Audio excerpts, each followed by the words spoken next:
You're watching CBS News Los Angeles, The Rundown. Hi, I'm Leslie Marin. Here are your top stories. CBS News projecting former President Donald Trump has won New Hampshire's Republican primary, defeating former UN ambassador and South Carolina Governor Nikki Haley. So far, Trump has 54% of the vote. Haley has 44%. Now, Ron DeSantis, who dropped out of the race this week, got 1%. Now, this is Trump's second straight win after the Iowa caucus. He's the first Republican candidate in modern presidential primary politics to win both states. Haley has said regardless of tonight's outcome, she does intend to push through to next month's contest in her home state of South Carolina. This race is far from over. There are dozens of states left to go. This is a fantastic state. This is a great, great state. You know, we won New Hampshire 3 times now, 3. And we will have much more on the New Hampshire primary tonight ahead at 8. Well, several people have been arrested in a takeover-turned-mob burglary at a beloved Compton bakery. LA County Sheriff Robert Luna says tonight 3 adults are in custody. Another was booked and released. A minor is also facing charges and is in juvenile hall. The burglary happened earlier this month, if you remember this video here, after a driver backed into Ruben's Bakery at El Segundo in Santa Fe, opening the way for dozens of people to rush in and ransack the business.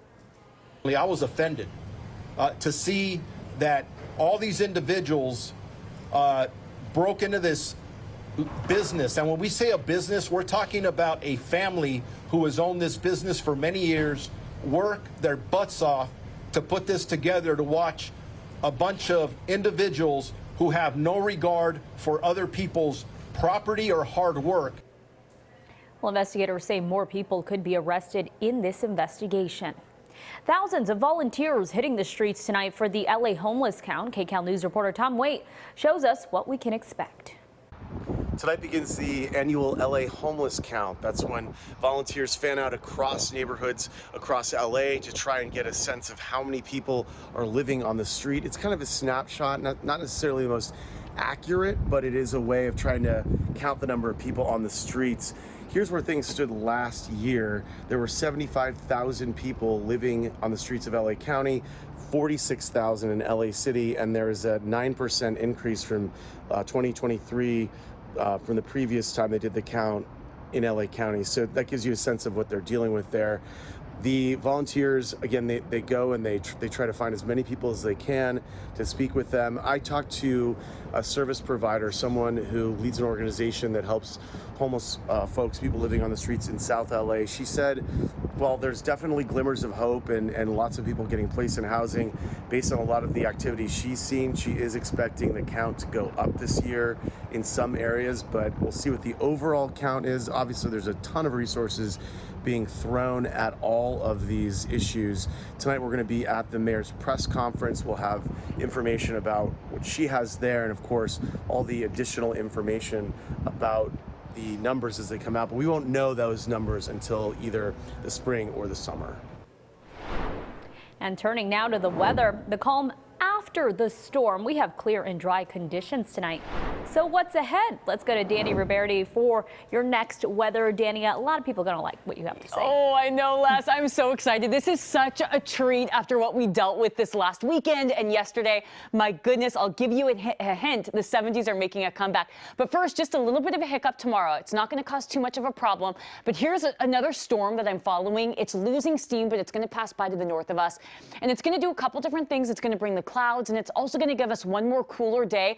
But once we get past that, we are in the clear. So things are turning chilly and breezy tonight. We have that weak storm that's on the move, and that's just going to make things, for the most part, cloudy and cooler going into tomorrow. Most of that rain is going to stay to the north of us, and I'll break that down for you.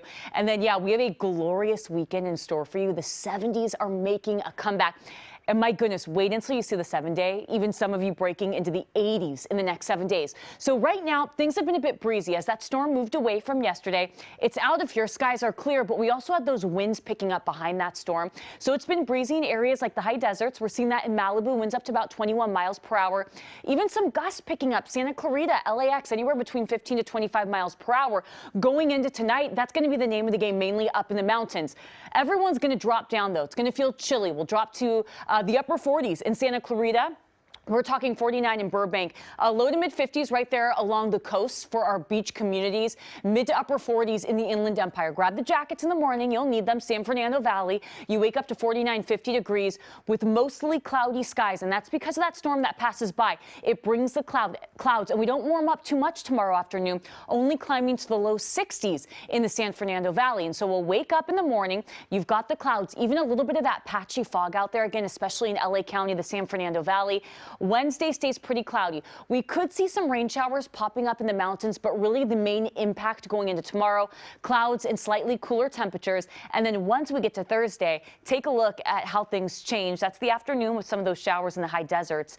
But once we get to Thursday afternoon, it's nothing but sunshine, and we're in the clear going into our upcoming weekend. Let me back things up. Tomorrow, we're talking low 60s, filtered sunshine, so a lot of clouds out there, mid 60s in the valleys, low 60s in the Inland Empire. Things will be windy and breezy at times in the high deserts. But once we get to Friday, going into the weekend, everything looks good and our temperatures climb like crazy. Coming up at KCAL News at 8, we're going to break down for you the 70s when they make a comeback, and who could see some 80s in there too. Les?